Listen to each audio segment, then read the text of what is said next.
I am so glad you convinced me that the family car should be the Defender 110. It is so beautiful inside, it's so comfortable, and it just feels indestructible. Yes, it really is. I've been waiting a long time for the new model to come out. The Defender 110, I'm telling you, it's my favorite car of all times. It's my third one. You know, I have stories of going off road. The guy managed the group. He was like, "What are you doing in this beautiful car?" I'm like, "I'm going off road." He's like, "Are you sure? Because you can use one of ours." And then they look like Mad Max cars. I'm like, no, we're going to do this. And he was shocked. Wow. Well, it's great because the Defender has been reimagined for 21st century adventure, and its unparalleled off-road ability as well as its robust interior are invaluable whether you're headed towards uncharted territory or just a weekend of exploration. The Defender 110 tackles challenging surroundings with absolute confidence. The SUV conveys strength outside and in, featuring peerless technology like an intuitive driver display and an award-winning infotainment system. That's my favorite part, to keep you connected no matter where the journey takes you. Adventure is unique to everyone, and so is the Defender. Choose from the two-door Defender 90, the four-door Defender 110, or the larger Defender 130 with the ability to seat up to 8 passengers. You'll find uncompromising performance in all three. So pack up and go even further with the Defender 110. Learn more at LandRoverUSA.com/Defender. Capella University is rethinking higher education. With its game-changing FlexPath learning format, you can earn your degree on your schedule and fit your education seamlessly into your life. Imagine your future differently at capella.edu. This isn't your average business podcast, and he's not your average host. This is the James Altucher Show. Today on the James Altucher Show. I was quoted as saying, and have been saying since then, your privacy is over. From 1995 on, just get used to it. Because every service that you use is highly incented to figure out everything else about your life at all times. Now, yes, the government always knew for the last 50 years when you bought an airplane ticket and when you flew somewhere. If they really wanted to know, the FBI could know in 10 minutes. It was not a big deal. So we granted that ability for a government to figure that out anyway. But now we've got private companies that for the last 20 plus years know everything about you. I've got Kevin Surace with me, one of the world's experts on AI, and we're going to discuss what to expect and what's going to surprise us in artificial intelligence over the next year, what you should be thinking about in terms of artificial intelligence. And Kevin, my first question is I want to find out more about your background and stuff, but is China just going to destroy us because they have no ethical qualms about taking this to the edge? Well, look, China it has some amazing programs around AI. They have figured out long before, I think, our government that they got a lead in this space. And China has led in other things. Of course, solar panels, they just decided they were going to own it. They do. LED lighting, they decided they were going to own it. They do. And when the government puts their head to it in China, they just own it. They're going to own it lock, stock, and barrel. Yeah. So look at like genomics, for instance, right? So this is an area where we have ethical issues, correctly or incorrectly, but there's also science that needs to be innovated. And once you innovate that science, it's going to have enormous ramifications on the entire universe of healthcare. And China just doesn't give a shit. So they'll do whatever. They'll clone 5 million babies and then kill 4,900,000 of them and just keep the smartest. You know, I'm just making this up. But yeah, you're right. Look, I have a view here. Once CRISPR was out, right? Once people understood it, and this was, it's widely published how one does this, right? But once gene editing, for example, was out of the bag, it is a given that some countries or some labs somewhere will do things that we are not going to do in the United States, either ethically, morally, legally, whatever the case is, right? They are going to engineer babies. They're going to mix DNA from different species. They're going to do things just to figure out what happens. They are. Yeah. And they're doing it. Yes, China seems willing to do it. I am less worried about China. I mean, China's going to do some interesting things, and we're going to learn from that, as they already have, right? They've engineered babies. They're very clear about that. But what I worry about are actually really bad actors. They're sort of a bad actor, but in the end, they need our economy and they don't want to blow everything up, right? But you've got people like North Korea, right, and Iran that are truly bad actors. Now, they may have and probably do have the capability in some labs to do some things with CRISPR that are really dangerous, like engineering, a bug that you can never kill, or reproduces at an immense rate. I mean, they could do some really, really bad things, and so let alone just human genomics, right? So I'd be more concerned about the true bad actors, including Al Qaeda, ISIS, blah blah blah, as these technologies become more available. Look, when you look at nuclear weapons, us and just a few countries kind of kept nuclear weapons under wraps as a secret, in terms of how to really make them for more than 50 years. That's a hell of a That's because the resources are rare too. Like uranium, that kind of uranium is rare. It's rare, but still, it turned out it was hard to make one as a third world country until recently, until the last decade or two, and enough of the secrets got out. In other words, you can't keep anything a secret forever. That's the learning here. And you can't keep CRISPR a secret. It's been around for a decade. People know how to do it. Every lab's experimenting with it. They're doing gene editing. And we're going to, the world is going to make some bad things, including some really gross, crazy things. And look, in China and others are experimenting with, could we make superhumans? What genes edit to make superhumans? And what's going to happen to the gene pool when you do that? In the past, when we've played these games, really bad things happen. We've played them with animals, as you know, bad things happen. You get a super animal, but it dies in a week, right? Something's wrong. But here's where AI comes in. So you have, mapping the human genome, and we understand, single gene mutations and how CRISPR can, or enhanced CRISPR can solve these single gene diseases like Tay-Sachs disease and so on. Absolutely. But with deep learning and AI, you're going to be able to map all the permutations, multiple gene, mutations, which ones cause intelligence, which ones cause all these weird diseases, whatever. And that's where AI kind of comes in. And again, China has no qualms about researching it all.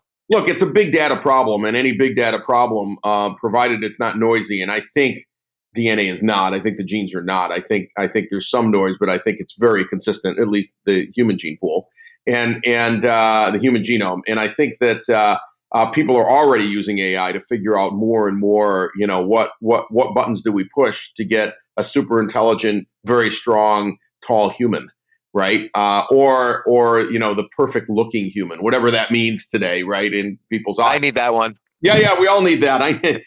Or a human that lives 200 years, right? Could we do that? Could we turn off the telomere thing? Well, maybe. I don't know. And is that good? Should humans live 200 years? Well, here's what's going to happen. I'll give you one prediction. Like every other technology, what's going to happen is the really, really good stuff that is useful to you will be available to those with money. And it's going to further separate those with money from those who don't have it because, right, they will get access to things that they shouldn't have access to. Now, I sort of agree. Yuval Harari, who wrote 'Sapiens and 21 Problems for the 21st Century, he feels the same way. But my feeling is, it's just like computers. When you have an industry that grows exponentially, all right, yes, rich people had a supercomputer for a year or 2 years, but then they became smartphones 3 years later. Technology improved so fast, and then everybody gets it. Yeah, look, that's certainly been true with the rapid adoption of technology, which doesn't take decades anymore, or even the old rule was 11 years, right? It takes about 11 minutes now. However, things like CRISPR that have to be done, very specific gene editing that have to be done in a specific kind of lab, while the cost may come down, just like gene sequencing, the cost has come down, it's heading to zero. There's just certain things that will be available to those who have wealth, I suspect, for a period of time, because it involves a lot of steps, and it may involve, labs overseas, can't do it in the US, blah, blah, blah, right? It's going to be interesting to see how it plays out. We're going to learn a lot from the experiments in China. I have a feeling not all will be kept under wraps, right? And by the way, we could go way back in history, right? I mean, back even to Germany, Nazi Germany that was doing, it wasn't at this level because they didn't have CRISPR, but of course they were trying to make superhumans through very, very, very simple means. But nevertheless, they had multiple experiments doing it. This has been going on for, almost 100 years. So, the other big, not issue with AI, but again, sometimes people bring up privacy too much, but definitely with advanced facial recognition, the whole privacy thing is just going to be a matter of policy rather than a matter of technology. Not only government policy, but Facebook's policy, Google's policy, and so on. Again, China having no qualms, they're going to be like the best spies in the world. They're going to know where everybody is at every moment. Absolutely. Look, in 1995, and I speak around the world a lot on AI and its impact on society and stuff.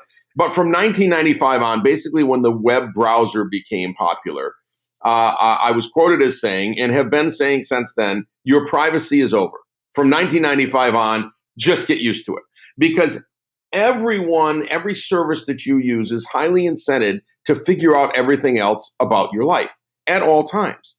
Now, yes, the government always knew for the last 50 years when you bought an airplane ticket and when you flew somewhere. If they really wanted to know, the FBI could know in 10 minutes. It was not a big deal. So we granted that ability for a government to figure that out anyway. But now we've got private companies that for the last 20 plus years know everything about you. And I'll give you an example, and I think you know this, but maybe not all your listeners do. Try this at home sometime. If you're married, you got to be married to do it. So the person you're married to, have them start to look at trips to South Africa. Just go over there and look at trips to South Africa and look at a bunch of tourist companies and just do a bunch of stuff on that. I can guarantee you that within an hour and maybe within 10 minutes on Facebook, you, not being that person over there, but related to that person, start to see ads for trips to South Africa. I can guarantee it because I've seen it here over and over and over again. I believe you. Now, here's the question. And maybe I'm just I forgot what it's called, some kind of bias. I'm just what's called the Honda effect. Once I buy a Honda, I start seeing Hondas. Sure. Sometimes I feel like I'm talking about trips to South Africa with my wife, and then I start to see the ads. How likely is that already happening? It's probably not happening. It is because talking on your phone is it can be monitored, but it's really not being monitored. It may be monitored by the government, but it's not being monitored by anyone that is going to do anything to feed you ads.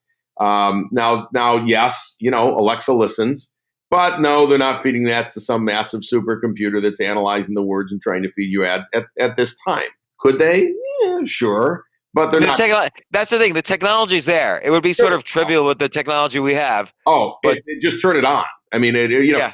So you may not know, but I invented, long before there was Siri, I invented the first personal assistant, digital assistant. Her name was Mary. The project was called Portico. It was for General Magic. Actually, ultimately became owned by General Motors for OnStar Virtual Advisor. But the first virtual assistant, I have all the original patents. All those patents got licensed by Apple and others for Siri and other programs many years later. But we had teams of linguists that had to listen to what you were saying, not to sell you ads, but to make the service better, because they would codify what wasn't getting caught by the voice recognition, by the speech recognition, right? That's how you did it. Now, about a year ago, this all came out about Google, about Apple, and about Amazon having banks of people in rooms listening to what you said. And I just laughed and said, I invented that method. I hired linguists. I hired actual linguists to listen to you and then codify. We gave them a language they could code in. So you would say, we would expect you to say, read my email. And someone would say, get me my email. Oh, well, we got to code in, get me my email. I don't know what get me my email is, right? We have to tell the system what it is. That's still done today, right? Because you got to have some natural language understanding. And sometimes the system, it got the recognition right, but it doesn't know what to do with that sentence, right? Because it's kind of slang. Give me my email.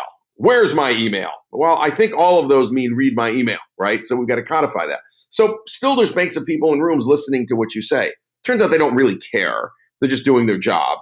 But again, your privacy was gone in 1995. the day the web browser came out and became popular, it was over. Had to be over. Yeah. Yeah. And I'm okay with that.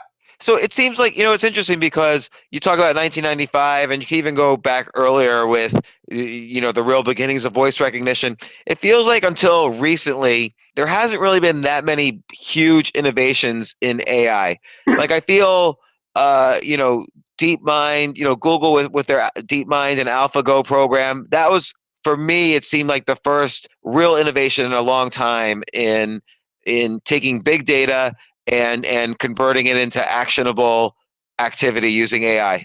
Yeah, you're right. I think that I look at AI as augmented intelligence. And so if you say AI is artificial intelligence is more or less a marketing term, and you say what we're really talking about is machine learning from large data sets and finding things that would be hard for a human to grok because the data set's so large. Well, then, and it can keep learning as more data comes in. And you can apply those learnings to the new data. And so an example, obviously, is facial recognition at Facebook. The first time they turned that on, and they were the obvious people to do it because they had billions and billions of pictures of faces and names attached to those faces, mostly correct. So you didn't have a very noisy database, but you had a huge database. And over some period of time, they could build a neural net that recognizes your face versus my face. Absolutely, pretty much 100% of the time, better than 95% recognition. That's amazing, actually, when you think about it, right? Huge data problem, such a huge data problem that a human could not look at, billions of faces and start calling out names. It's an impossible problem for our brain. So we look at that and say, well, that seems artificially intelligent.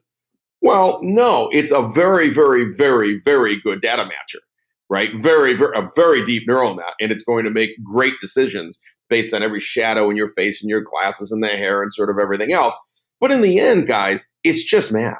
It's just math.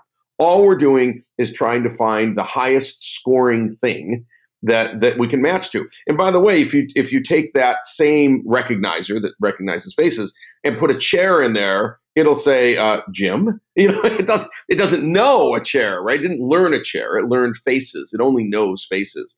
So this isn't artificially intelligent. We're getting into now where artificial intelligence is going, right? It isn't artificially intelligent like we see in the movies, like Ex Machina, which is an amazing film, or Her is an amazing film. Right. We are so far away, an AI system having a general understanding. I'll give you an example. Yeah, go ahead. Well, no, related to that is I agree with you on the facial recognition. It's similar to voice recognition, but then you have something like a game like Go or chess where the computer looked at, a million games and figured out the rules, and within a few more hours was already the world champion of chess. Right. And then there's kind of a hidden layer. So there's no hidden layer on the facial recognition. We're using a very standard 30-year-old statistical technique and matching faces to a data set we know. But with Go and chess, it's sort of doing several things. It's kind of figuring out the metrics that are important. Like, it doesn't know in advance what metrics are important. It sort of figures it out. It's a reward system, right? It's a reward system. But think about it this way. I give some examples in my talks of a reward system that the people at Unity shared with me. Some games that they built to show how giving it no rules other than to win, it will figure out how to play the game better. And it does this by either watching many games or playing many games, depending on if it's a computer game or not, or an offline game, right? But either way, think of it this way. If you tomorrow could play, Go or chess or checkers, it doesn't really matter. Let's say it's chess, but you could play chess 1,000,000 times in an hour and remember every move that took you further to winning and every move that took you further away from winning and what all the other circumstances. If your brain could do that, within an hour, you'd be an amazing player because you could score the outcome of those million things. And if you could play a game on a computer like an Atari game that we used to play or whatever, a simple game that just you have to eat, it's Pac-Man or you have to eat the thing, you could very quickly outrun any human in that game simply by playing it about 10,000 times. And a computer could play that in parallel 10,000 times, maybe in 10 minutes or an hour or a few hours. And this is a reward-based system. And these are very simple because all you're doing is giving the darn thing a reward when it wins and giving it no reward when it loses, and it doesn't want to lose. That's all it knows. So it learns how to win. No different, I'll give you an example of the mouse. We all know about the mouse in the lab, and you put him in the maze, right? And first you ring the bell, and the mouse just sits there going, "You're an idiot," right? But over months and months and months of trial and error, it figures out that when you ring the bell, there's food in the upper right corner, and it runs the maze. It goes and gets the food. It comes back, so that the bell can ring again. It learns this. Now, what's fascinating about that is it tried 10,000 times, but after a while, it figured out exactly which route to take to get the food every time. Now put a second mouse in there. The second mouse watches that first mouse every time the bell rings, goes and gets the food, and thinks the first mouse is artificially intelligent because clearly it's got a much bigger brain than the second mouse that doesn't even know what the bell means, let alone where to find the food. We are the second mouse. The first mouse is no smarter than we are, right? In fact, it's totally dumb. It just had thousands of tries at it, and it could remember every try. Well, right now though, like particularly with these game examples, there's three mice. There's the initial data set. Okay, there's humans looking with wonder, and there's now the ability to scale the data set because the AI will play itself to create more data. Yes. So like with facial recognition, I can't create more variations. So actually, this is an interesting thing. I can take a picture of your face, and now with AI, I don't have to see other pictures of you. I can create other configurations that are probably your face and add to my data set. So I think AI is also being applied to its own data to generate more Absolutely. data set to learn from. Absolutely. In games, that's true. It can be done in facial recognition. Everybody's seen what's happening in deep fakes. I think a great use of this technology that the whole planet is seeing is the Netflix film, right? Did you see The Irishman? Oh no, I didn't see it, but I mean the reverse aging, the de-aging.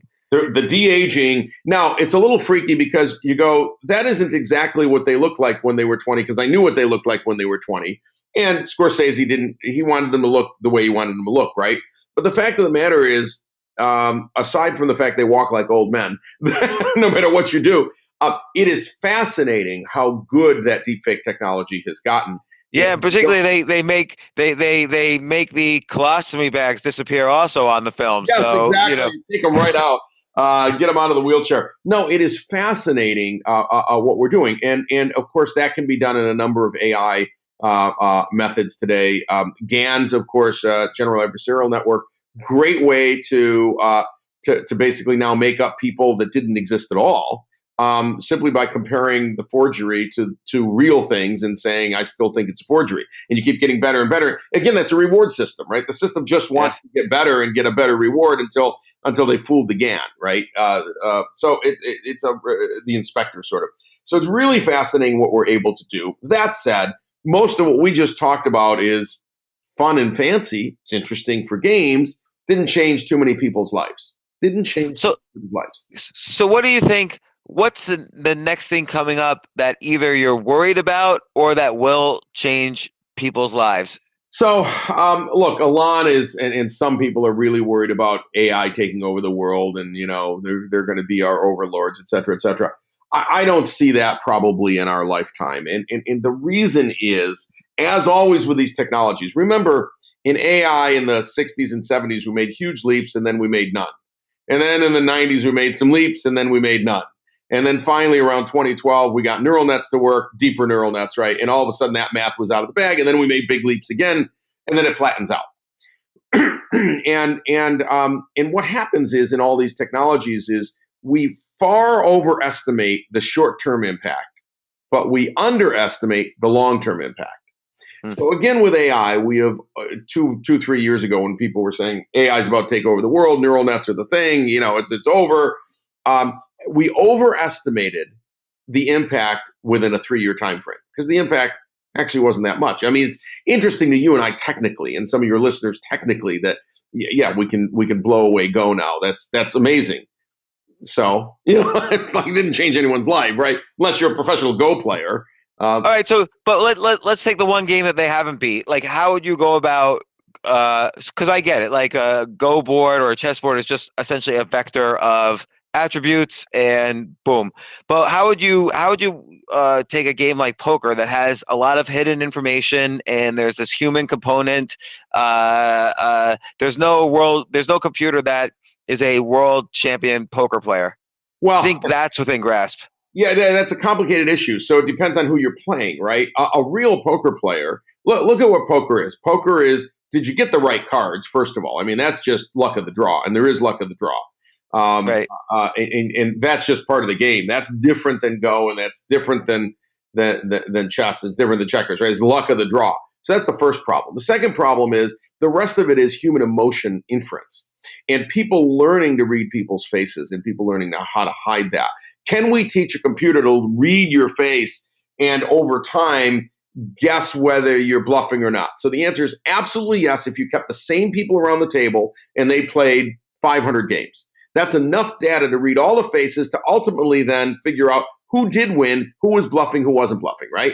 Totally doable. But if you changed up the people and you got someone who did not give the same facial expressions and maybe didn't give any hint at all, who knows, their hints are different, right? Maybe they get fussy, maybe they drink more, maybe whatever. Now, once you change the person, we may not be able to win the game again until we watch that person play hundreds of times. Then we can win the game. Unless the AI discovers there's subtle micro expressions that can't be controlled. That it could be, we don't know, right? I mean, I don't know. Even professional poker players don't know what those are. But professional, really good poker players still lose. They just win more than they lose, and I think they do that partially because they get used to watching the tells on this player, right? The eyes get bigger, they get smaller, and they start to memorize a bunch of things that person did, watch them win or lose a few times or watch them bluff a few times, and then finally go, I can read their bluff, because that's the trick to the game. The trick to the game is reading one's face, or that they drink more, you're bluffing and you always order tea. I don't know, right? But so yes, AI could do that. But no better than better than a human can do, provided it's the same set of people. If you never change the people, they will figure out things. A human might go and scratch his leg, doesn't even know he scratches his leg, right? But he does it every time he's bluffing and he's holding a hand that's no good. So we could apply AI there for sure. So it seems like 90% of the development in AI since the 1980s has just been increased processing speed of computers. So using roughly the same techniques, we'll improve, we'll throw some more layers onto the neural networks, we'll play around with the statistics a little, but it's basically just we can now handle big data. And maybe there might be an innovation if you can use AI to increase your data set in interesting ways, imagine you have data about self-driving. Now you start to imagine scenarios where the same car makes a left turn and you have to kind of simulate that first with AI to create the data set. That seems interesting to me. But what else? What could be? That seems incremental. So what seems like a big change? So the big change that everybody wants to figure out, yet there is no breakthrough in sight because I think we just don't understand it, is if you really want artificial intelligence, it isn't about processing big data. It's about two things. General knowledge, which we're not good at. Remember, what we're doing today in AI is very vertical. You notice we talked about, we're going to teach an AI algorithm to play this game. Okay, that AI algorithm can't recognize a dog that's sitting next to it. Doesn't know if the dog pooped on it. Has no clue. But it does know how to play Go brilliantly, but it's all it does. Just like facial recognition systems can't recognize a chair. Why? It's not what they do. They do facial recognition. They're very attuned to that. So professionals have been working on very, very vertical, business-oriented kinds of things. Facial recognition, speech recognition, translation. Driving has turned out, driverless vehicles has turned out to be a huge problem. With every neural net we've got thrown at this, with everyone at Google, with 15 years experience on the road now, the problem is the following. There may be an unlimited number of unusual events. Because if we had to drive on a track and there were no humans allowed on the track, we could have done that 30 years ago with virtually, with barely a vision recognition system. In fact, vision recognition system that can recognize a white line, we could do that. And by the way, John Deere has had driverless tractors for the better part of a decade because they're in farm fields and they can mark the boundaries of the farm field and the thing just goes up and down. As long as no one gets in front of it, it does its thing, right? Tractor does its thing. Totally doable, by the way. But when you put cars on the road, you get an unlimited number of unusual events. And so you see something in front of you through a vision system or a LiDAR, and you don't know the system because it's never seen it before. It doesn't actually know how to respond. Is it a shadow? Is it something that's happening in the rain or the wind? Is it leaves just blowing by and they're gone? Now, we as humans have something unique. We have literally if you're 50 years old, you've got 50 years of taking information into your eyes. And you can just recognize that thing looks solid, I better stop. Or it is solid, but it's a bag and I can run over it. Now think about that, right? You see a bag, but it's kind of blowing in the wind. You know it's not full of rocks. And just run over it. It's fine. It might get caught under the car. It's not going to hurt anyone, right? But an AI system goes, I don't know what that is. In fact, it might be a curled up baby. It's stop. You remember when we were kids, we'd look up at the clouds and parents would say, oh, what does that look like? Oh, it looks like a dinosaur. It looks like this. It looks like that. Well, the thing looks like a dinosaur. It's to the AI system, and it might be a dinosaur. It doesn't know, right? And then you got unknown things. You got, yes, it's Granny crossing the road, but now you got, Granny on a unicycle. And I've never seen a unicycle before. What do I do with that? Do I stop? Do I run it over? So the unlimited events problem is a real problem for AI. It's a super problem for AI. But they have been driving on highways, right? And there hasn't been major issues. Highways are fine because very little happens there. It's the street in the city where you get an unlimited set of crazy events going on, right? So I mean, potentially you could just say, okay, legal on highways, and then last mile, we need FedEx or whatever to meet your trucks. But what do you think of Andrew Yang's predictions about, the elimination of millions of truck drivers because highway driving is solved? Highway driving is nearly solved.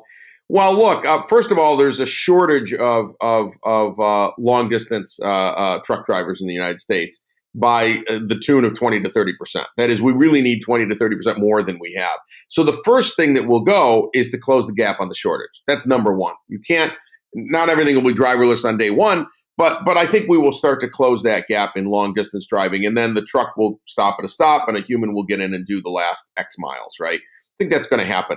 And then right after that, just to be competitive, you have to do the rest of it because a long haul trucking across the country is, let's call it $5,000 or $6,000 to take a 40-foot truck across the country. That's just what it is today. That's what it costs. Most of that is labor, followed by gasoline, followed by write-off of the vehicle, right? Those are the three things. And so you've got to get labor out of it to take the $6,000 down to, say, $4,000 or $3,000. That's how you're going to do it. It's the only way to do it. It's the only way you've got to do it. So that labor is going to come out in the next 5 or 6 or 7 years. And that will displace truck drivers, no question. But let's talk about, I'm going to jump from that for a second because we're talking about jobs.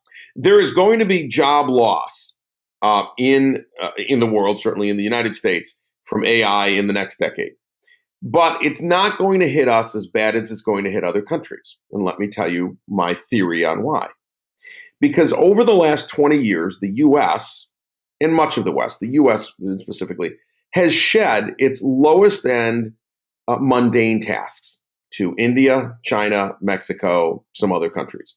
And we did so because we could hire people over there to do the mundane tasks at under $1 an hour, when here they were $10 to $15 an hour. We've had 20 years of shedding as many mundane tasks as could practically be shed, right? That includes customer support. Look, you call your bank, I don't care who you call, they answer in India. It's not right or wrong. They do because it's $1 an hour versus whatever, it would have been $20 an hour here, right? That's the fact of the matter. So who's going to get hurt the worst in the first decade? China and India, and maybe Mexico. Why? Because it's factory work and it's customer support and it's software QA and it's all of these mundane tasks that can be automated with AI at the earliest level, right? We're seeing RPA companies like Automation Anywhere automate out customer support now. for 80% of the calls, not 100, but those 80%. And it's the 80% that were sent to India. Microsoft got rid of those 20 years ago. So what happened? What happened to job loss then? Like, did the economy suffer? Like, I don't recall it suffering then. Like, that's why I wonder how much of this is fear mongering. It's fear mongering, and for now, it's fear mongering. And the reason is, so for the next decade, most of the jobs that will be lost to AI are offshore already. We sent them offshore, and so they're the easiest to automate. And the first things you automate are the ones that are the easiest. Not because they're the most expensive, they're just the easiest. Like to automate. What about hard? What about like middle management or white collar type jobs, or you know, radiologists, lawyers? Sure. So there will be some things like radiologists are first going to be augmented by AI. That's already happening. You can send a lot of these pictures and these images to the cloud, and the cloud will do a better analysis than the radiologist. But the FDA doesn't allow a system to diagnose today under any circumstances. So the system can only report to the person who will review that data and diagnose. I'll give you an example. One of the heart monitor companies that sends you a little heart monitor to your home, it replaced the Holter monitor. They took all of their data from 53,000 patients and developed a neural net around it to try to identify specific anomalies in the heartbeat, right, in the EKG. And they ended up identifying 12 different ones that ended up being more accurate than 12 of the best cardiologists in a room arguing whether that person has this arrhythmia or not, right? The AI is already better than they are. However, the FDA will never allow the AI to diagnose directly to you, not in the next decade. It's going to go to the cardiologist, and the cardiologist will look at it and decide if he or she agrees with it and then give you your diagnosis. That's the FDA stand on this right now for a lot of reasons, including the doctors have said, I'm not going to be replaced by some artificially intelligent thing, but it's fine if it augments my work because I don't have any time during the day anyway. And they haven't read a peer-reviewed paper in God knows how many years, right? So you want your doctor augmented by AI. You want to take your symptoms, put them in a computer, and there's already these systems now where they put them in a computer. The computer comes back and says, run these 5 tests. 3 of them they might not have thought of. And they turn to you and say, let's run these 5 tests. That's fine. The computer augmented their work. So doctors aren't going to go away 10, 20 years. Lawyers aren't going to go away. But lawyers are already doing NDAs with AI now. Why? Why do I want to review an NDA? It's the most mundane, stupid thing. You're paying me $350 to review an NDA. The machine can do it for $1. They don't want to do it anyway. So the mundane tasks are getting done. Lastly, this country, right or wrong, I'm not making a political statement here, is at pretty much full employment. And I know there's arguments about people doing 2 jobs and they're lousy jobs and this and that, but all up, we're 3.5% unemployment, which means there's more demand, and in fact, there's more job openings out there in a variety of fields than there have ever been. Right, and like the reality is, like, if you took 100 people, would you say 97.5 of them deserve to be employed? That's part of the problem right now. Right, that's exactly right. But they are employed, and that's because we've really got full employment. We've got the best employment picture this country has had, essentially since record keeping. Right, and again, it's not even a political statement; it just is. And so that means that as those truck jobs go away, as you lose 1 million truckers. Yes, they may not be driving a truck long distance, but they may be driving more of them locally because more of them are coming in, right? It lowers the cost of transportation across the country. Do you know what that does? Lower consumer prices. Do you know what that does? Spur demand. You know what that does? Improve the economy. Whenever you lower costs, the economy goes up, more money circulates around, and there's more jobs. Now, their job might be in a factory. Their job might be in local deliveries. Their job might be in something else. I don't know. Might not be driving a long-distance truck.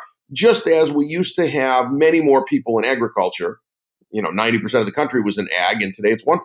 And yet that 1% feeds the entire country and then some. Why? Well, because we got machines. And employment didn't go down, it's gone up. Why? It brought essentially the net cost of food way down. How is it that you can go to the store and buy an ear of corn for 20 cents? 20 cents. There's got to be 20 cents of water in that corn. How do you do it? Well, you do it because it's a lot of machines and a lot of yield. We've learned how to yield the crops better. Everything has worked better, right? So I think that's going to happen here too. I'm not worried about it for the next 10 to 20 years. So I feel like there's sort of 3 conclusions here. First, we're screwed because North Korea is going to use AI, big data, and CRISPR to make the worst, pandemic in the world, Probably and true. there's no way to really avoid that. How does North Korea get the technical resources to do that? Like, how do they get educated to do that? The problem, I don't want to say the problem is, look, much of that work was not done by governments. It was done by academia. And they publish their peer-reviewed papers, and they publish exactly how to repeat it because they want their experiment repeated. That's part of the whole goal of scientists, right? Please repeat my experiment to validate that it works for you in your lab if you follow all these steps. The steps are out there. And that's I don't want to say it's a problem. It's one of the wonderful things about academic research is it's shared worldwide. One of the negative things about academic research is shared worldwide. So everyone who has a reasonable lab can execute what the academics have done. No question. So that's on the bad side. The second conclusion is more neutral, which is, as we were saying, and as we've even discussed before, over the past 30, 35 years, maybe there's been incremental improvements in AI, but the big advantage, it seems, has been computers have gotten a lot faster. So whatever analysis you've been doing on big data before is 20 million times faster than it was 20 years ago. Yeah, 20 million times faster and better, and we're finding more things. We're finding more connections between the data and what's happening in the future. I mean, look, as you know, at AppVance, we're using AI to automatically test software. And it doesn't completely eliminate the humans, but it changes their task from I have to test or write scripts to I'm going to let the machine find the bugs for me. And frankly, the machine is way better at finding bugs than 200 humans are. No question. But are you finding now the companies that are your clients, they're not firing QA people. They're just they have time now to make more applications and make more profits for the company. It turns out that's exactly right. They're not firing their QA people. What they're doing instead is saying, when we get this barrage of bugs, now let's prioritize them. Let's work on prioritizing. Let's work on developing more test data to put into the system, right? Let's analyze it more. And by the way, let's increase the coverage. So I'll give you an example. Very, very typical. We'll have a client of AppVance that says, I've got 100 people in QA, let's say, on this big application. And we've been doing a release every 4 weeks. We now want to make it once a day. From 4 weeks to once a day. And we want to go from 20% code coverage to 100% code coverage. Okay, let's do the multiplication. From 4 weeks to 1 day is about, call it 20x improvement in productivity you would need, right? You got to go 22x, right? 22 work days in a month. So 20, let's call it 20x improvement in productivity to do that with the same team. If you just left the team, well, how are you going to make them 20 times more productive? But actually, it's more than that because now I want to go from 20% code coverage to 100%. So it's 20 times 5 of that. I now have to be 100 times more productive as a team to meet management's goal of 4 weeks down to 1 day and 20% out to 100% coverage. I've got to be 100 times more productive. So either I'm going from 100 people to 10,000. That's one way to do it, I guess, right? 100 to 10,000 people. Or I had better get AI to augment my 100-person team to make each person worth 100 people. And that's what we're doing. We're using AI to augment what they're doing to make each person 100 times more productive than they were before. And that gets used by shortening the cycle time and increasing the coverage that is finding more bugs.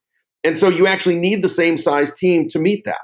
Right. So this leads to the third conclusion, which is that all the theories that, quote unquote, this time things are different because middle class jobs are being, outsourced to AI is overblown because of all the historical. We've been through this before historically many times. Yeah, look, there is a time in the future, and I'm going to say 100 years, right? It's further out than everybody thinks, where virtually every job we could possibly imagine probably can be done better, by a machine, including jobs that require high EQ, right? And in AI today, we're not talking about high EQ. We've got essentially high IQ down one little pathway. Again, processing big data and making judgment calls as new data comes in. Great, they're good at that, but that's about it. So we're a very, very long way from having empathy, real empathy, not programmed empathy, but real empathy. In fact, all the people working in the labs on this, and even in academia, when you talk to the scientists about real empathy, they really look at you and go, you're kind of crazy, right? We have no clue. We don't know how humans have empathy. We don't even know why. Yeah, no, I worked on these types of problems when I was in graduate school for computer science and AI, and nothing has changed. Nothing has changed. We since still 1989. Right. We have no idea how to have empathy other than to program it so that when you ask Alexa to marry you, she says, "Oh, I'm sorry, I can't do that. I'm a disembodied, whatever." Right. I mean, it's cute, but that's just a programmatic response. We had that at General Magic with Portico in the 90s, which was the first virtual assistant. We had great programmatic responses that made people laugh.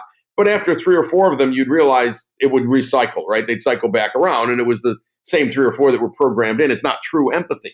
So how do we get empathy? Well, we don't even understand why humans have empathy. And humans have empathy because at some point in our history we had to survive, and it took empathy to survive somehow, right?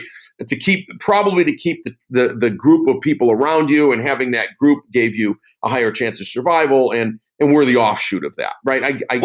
I wonder if you can pose things like this though as a big data problem. Like, let's say you have a million transcripts between therapists and their patients, and you just pattern match. Now I go into an AI therapist and I ask a question that's been asked before, or similar questions been asked before, and here's the therapist response, and or here's a couple therapist responses, and I'm allowed to respond to any of them.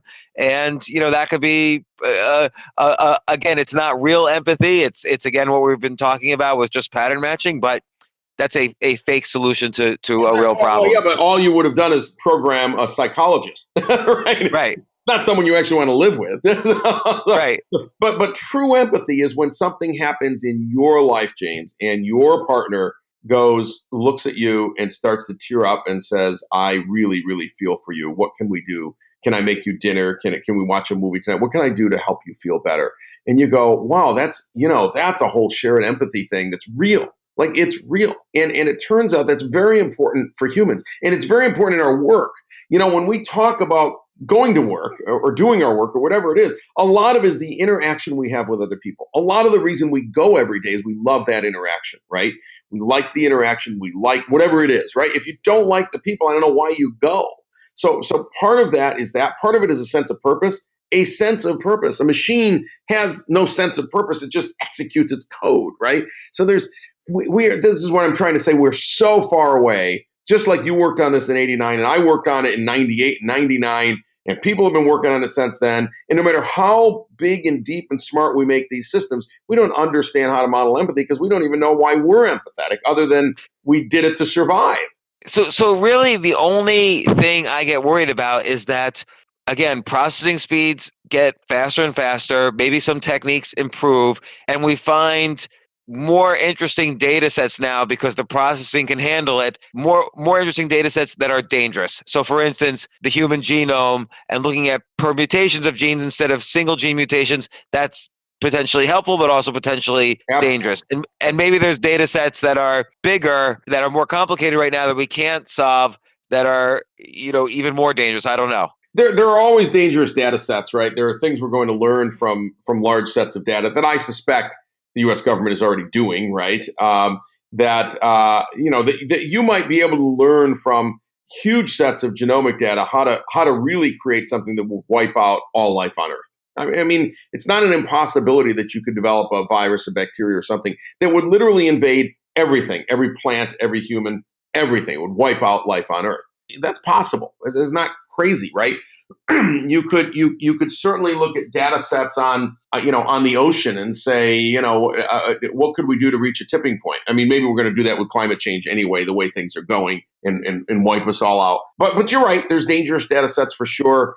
There's danger in cybersecurity because people are using AI to hack cybersecurity, and then people are using AI on the other side of it to kind of keep the AI out. AI battling AI. We're seeing all those things happen. But I think most people today that I talk about with AI say, how's it going to impact my life? What do I need to know? When's it going to impact my life? Yeah, I've seen facial recognition and I've seen some cute stuff in movies. And other than that, I don't have a robot in the kitchen that cooks yet. I don't have a simple robot that only has to do one function, cook me a meal. That's actually a very valuable task. Cook and clean. Like cook and clean in a house. Someone's got a real robot that really does that, even though it's not empathetic. that's a powerful idea. But people have tried. There are lots of cooking robots that people have toyed with, but they end up getting back down to basic machinery and basic storage of certain things in a refrigerated section. And, certain ingredients have to be there, and then there's just an oven thing, so it has to be cooked in that. I mean, it's a robot that we could have probably built 30 years ago, right? It's just not that smart, actually. It's not that interesting, and it's very, very expensive. Well, that's not interesting. What I want is a $1,000 robot that cooks and cleans.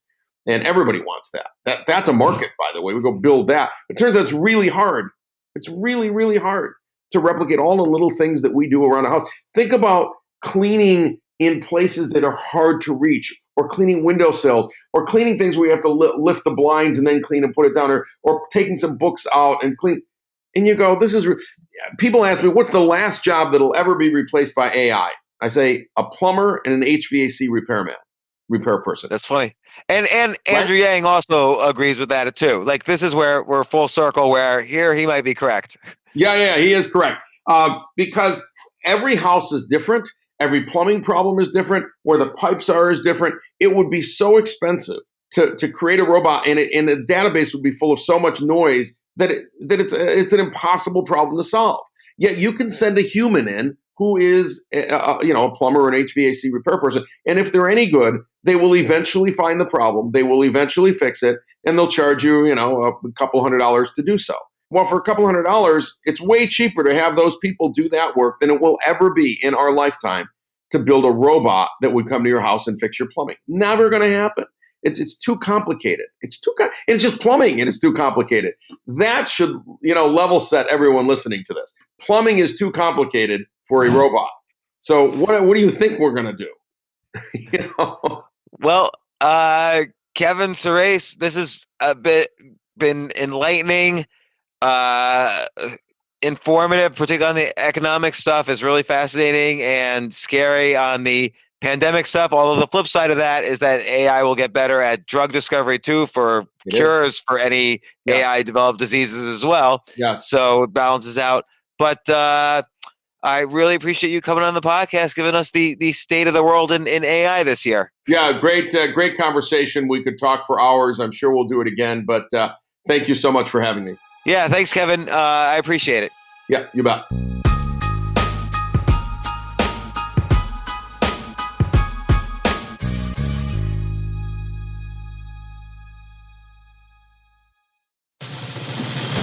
These days, we're all investors, trying to be smart with our money despite our worst impulses. But at iShares, we believe that deep down inside of every investor is a better investor. One that's just waiting to be let out.